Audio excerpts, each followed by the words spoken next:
માર્કેટની અંદર બજારની અંદર જે ખારા ચણા મળે છે એવા ચણા આપણે ઘરે બનાવીએ।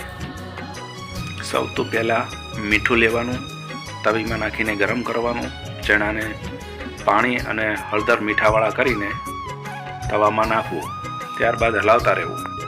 તેવી જ રીતે ઘઉંનો જે પોંક આવે, પોંકની પણ ધાણી જ બને છે। અને હા દોસ્તો, મારો વિડીયો જો તમને પસંદ આવ્યો હોય તો લાઈક, શેર અને કમેન્ટ કરવાનું ભૂલતા નહીં।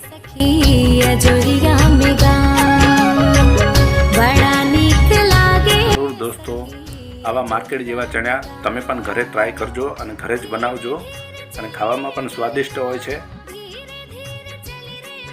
અને દેખાવમાં બજાર માર્કેટ જેવા જ ચણા લાગે છે।